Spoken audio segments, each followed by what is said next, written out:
Assalamualaikum warahmatullahi wabarakatuh. Halo adik-adik, masih bersama Kak Fitri di video pembelajaran part kedua. Adik-adik, kita masih membahas tema 6 cita-citaku, subtema kedua hebatnya cita-citaku, pembelajaran yang ketiga. Nah adik-adik, sebelum kalian menyimak video ini, silahkan untuk berdoa agar diberi kemudahan dan kelancaran dalam belajar. Adik-adik, usaha Patih Gajah Mada untuk mempersatukan Nusantara telah terwujud, meskipun wilayahnya tidak seluas yang ia cita-citakan. Usaha mempersatukan wilayah dan masyarakat di dalamnya tentu bukan hal yang mudah. Oleh karenanya, bangsa Indonesia harus memelihara persatuan dan kesatuan dengan sungguh-sungguh. Adik-adik, Indonesia ini memiliki banyak pulau dan juga suku. Oleh karenanya, Indonesia memiliki banyak keragaman. Nah, coba kalian perhatikan gambar di samping.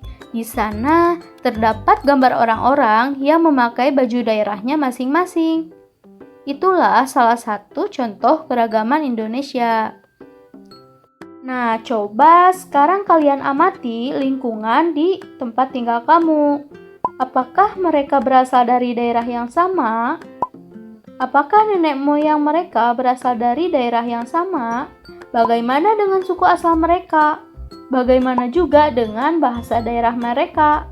Mungkin saja masyarakat yang ada di sekitar kita selama ini berasal dari daerah yang berbeda, bahasa yang berbeda, serta kebiasaan adat yang berbeda pula.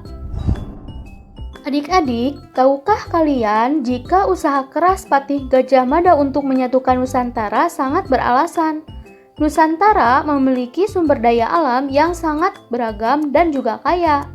Sumber daya alam itu digunakan untuk memenuhi kebutuhan manusia. Tahukah kamu apa yang dimaksud dengan sumber daya alam? Nah, mengenai sumber daya alam telah kita pelajari di pertemuan sebelumnya. Sekarang Kak Fitri akan mengingatkan kalian mengenai sumber daya alam. Nah, sumber daya alam adalah segala sesuatu dari alam yang dapat digunakan untuk memenuhi kebutuhan hidup manusia. Apakah kalian masih ingat jika sumber daya alam itu dibagi menjadi dua? Ada sumber daya alam yang dapat diperbaharui dan ada juga sumber daya alam yang tidak dapat diperbaharui.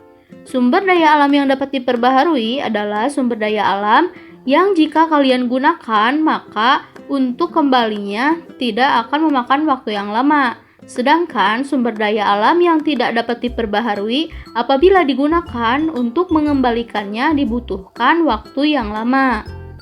Nah, adik-adik, air, matahari, tanah, dan segala hal yang ada di dalamnya merupakan sumber daya alam yang harus dipelihara dan dilestarikan. Sumber daya alam berupa air, tanah, matahari, tumbuhan, dan hewan adalah sumber daya alam yang dapat diperbaharui. Beberapa sumber daya alam tersebut dapat berupa berbagai bentang alam, seperti misalnya sungai, danau, laut, tanah persawahan, dan tanah hutan.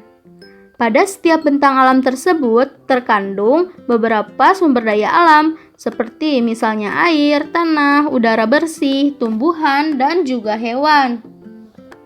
Coba sekarang kalian perhatikan daerah di tempat tinggal kamu. Amatilah beberapa sumber daya alam yang ada di daerah sekitar kamu.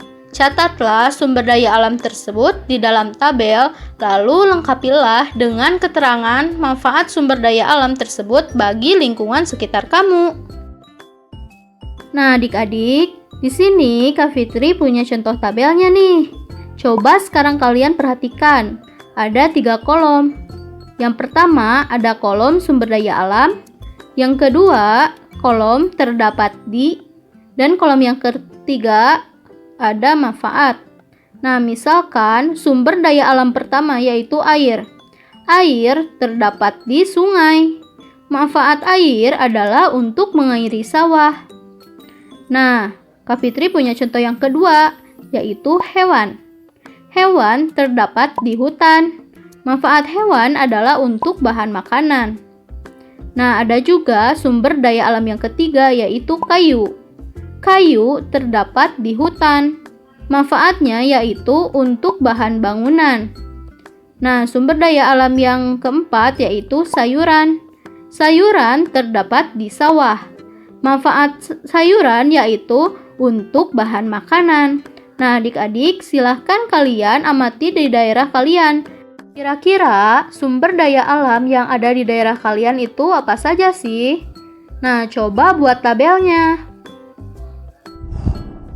Nah, adik-adik, berdasarkan tabel yang telah kalian isi sebelumnya, maka jawablah pertanyaan-pertanyaan yang ada di buku tema kalian masing-masing. Jika kalian tidak punya, maka tulis saja di buku tulis kalian ya. Nah, di sini ada pertanyaan pertama. Sumber daya alam mana saja yang paling banyak yang tersedia di daerah tempat tinggal kamu? Nah, di daerah Kak Fitri, di sini sumber daya alamnya ada air, tanah, ada hewan kayak ikan ya, terus ada tumbuhan, sayuran, dan lain sebagainya. Yang kedua, bagaimana masyarakat sekitar memanfaatkannya? Nah, misalkan di daerah Kak Fitri banyak sumber daya alam berupa tumbuhan atau sayuran. Nah, kegiatan masyarakat untuk memanfaatkannya yaitu dengan melakukan pertanian. Yang ketiga, bagaimana usaha masyarakat sekitar untuk menjaga dan memeliharanya? Misalkan sumber daya alam berupa tumbuhan yaitu sayuran, usaha masyarakat untuk memelihara dan menjaganya yaitu para petani akan merawat tanaman-tanaman mereka, misalkan memberi pupuk, membajak sawah, dan lain sebagainya. Nah, coba sekarang kalian isi sesuai di daerah kalian masing-masing. Jadi, adik-adik semua, di sini Kak Fitri punya rangkuman tugas yang harus dikerjakan oleh kalian. Yang pertama, silahkan kerjakan buku tema halaman 86. Nah, yang kedua, tugas untuk kalian yaitu membaca puisi di halaman 86 yang telah kalian ubah. Lalu videokan ketika kalian membaca puisi tersebut. Kalian bisa meminta bantuan orang tua kalian ya. Nah, setelah itu kalian kirimkan videonya ke Kak Fitri melalui WhatsApp.